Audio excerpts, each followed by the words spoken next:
안녕하세요. 교정 전문의 박열원장입니다. 중고등학생 자녀분들을 두신 부모님들도 많으실 텐데요. 아이들 교정을 해줘야 하는데 아이들이 교정을 하게 되면 통증도 심하고 그래서 공부에 방해가 된다고 해서 망설이시는 분들이 많으십니다.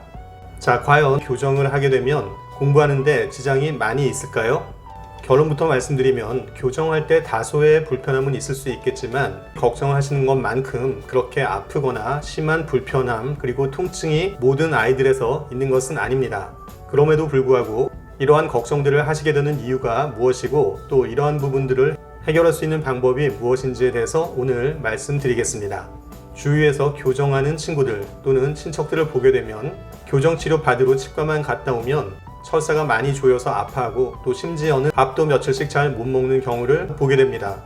이러한 것들을 보게 되면 많은 분들이 교정이 아주 힘들고 괴로운 과정이구나 이렇게 생각을 하실 수도 있는데요. 왜 이렇게 통증이 심한 아이들이 있는 것일까요? 교정 치료를 받게 되면 교정 철사에 의해서 치아에 교정력이 전달이 됩니다.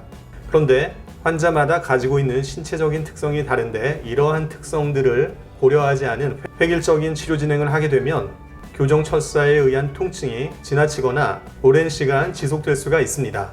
아이들 중에는 신체적으로 자극에 둔감한 아이들도 있지만 예민한 아이들도 있습니다. 자극에 둔감한 아이들은 교정 중에 크게 신경 쓰지 않아도 되지만 자극에 민감한 아이들은 보다 더 많이 신경을 써야 합니다.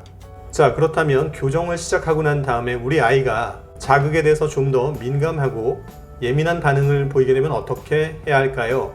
우선 교정 선생님께 부탁해서 좀 더 약한 힘으로 교정을 진행해 달라고 부탁을 하는 것이 좋습니다. 교정력을 좀 약하게 한다고 해서 교정 기간이나 교정 결과에 영향을 크게 주는 것은 아니기 때문에 의사에게 먼저 이러한 얘기를 하는 것이 필요합니다. 자, 그런데 보호자의 성향에 따라서 이러한 불편사항을 잘 얘기하지 않는 분들도 계실 겁니다. 따라서 의사와 병원 쪽에서 보다 적극적으로 환자와 소통하려는 자세가 필요합니다. 의사 쪽에서 이러한 적극적인 자세를 보일 때 환자나 환자 보호자도 불편사항을 편안하게 얘기할 수 있습니다. 이렇게 얘기할 수 있는 분위기가 되면 환자가 체감하는 통증도 두드러지게 줄어듭니다. 그렇게 되면 교정 과정도 좀 더 편안하게 되겠죠. 이해가 되시나요? 그렇지 않고 이러한 소통이 제대로 되지 않는다면 아이들은 철사를 넣고 집에 가서 많이 아프고 며칠씩 밥을 못 먹어도 엄마한테만 얘기하고 병원에서는 얘기를 제대로 못하게 되는 그런 일들이 생기게 되는 것이죠.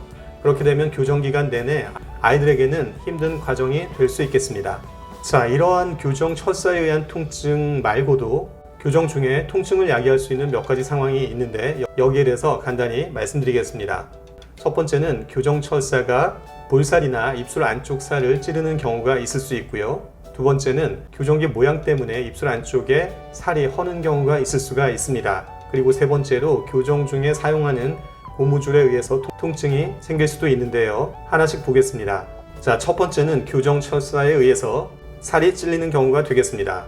교정 철사를 넣고 나면 치아들이 조금씩 움직이고 배열되면서 사진에서 보시는 것처럼 철사가 뒤로 밀려 나오게 됩니다. 그렇게 되면 그 뒤쪽에 살이 찔리게 되는 것이죠. 이러한 현상을 최소한으로 관리하는 게 중요한데 아이들이 씹는 습관에 따라서는 전혀 없을 수는 없습니다. 하지만 이런 현상이 발생해도 하루 이틀 지나고 나면 괜찮아지는 경우가 대부분인데 혹시 며칠 지속될 수도 있기 때문에 병원에서도 여기에 대한 세심한 배려가 필요합니다. 그리고 만약에 집에서 이러한 현상이 생겼을 때 병원에 올 수 없기 때문에 교정용 왁스라는 것을 줍니다. 이렇게 왁스라는 것을 사용하게 되면 찔리는 통증은 없앨 수가 있습니다. 하지만 이런 증상이 자주 나타나게 되면 환자도 불편하고 짜증도 날 수 있기 때문에 병원에서 이러한 일들이 잘 생기지 않도록 충분히 준비할 필요가 있겠습니다. 자, 두 번째는 교정기 모양에 의한 자극이 되겠는데요. 특히 큰 어금니나 송곳니 쪽은 교정기의 모양이 좀 더 큽니다. 그래서 이 부분이 입술 안쪽 살을 자극하는 경우가 덜어 있을 수 있는데요. 이 역시도 교정용 왁스에 의해서 방지할 수가 있겠습니다. 이러한 불편사항들은 처음 몇 개월 동안 자주 나타나는 편입니다. 그래서 교정 초기에는 이 교정용 왁스를 충분히 병원에서 받아서 가지고 있을 필요가 있겠습니다.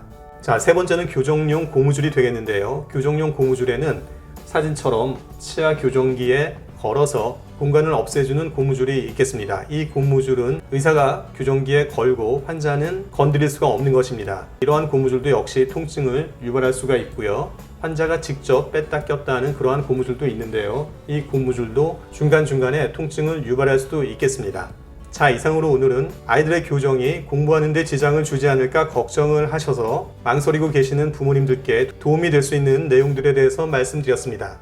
도움이 되셨다면 박열 원장의 치아교정TV 구독 신청도 꼭 해주시고요. 저는 다음 영상에서 다시 찾아뵙겠습니다. 여러분 감사합니다.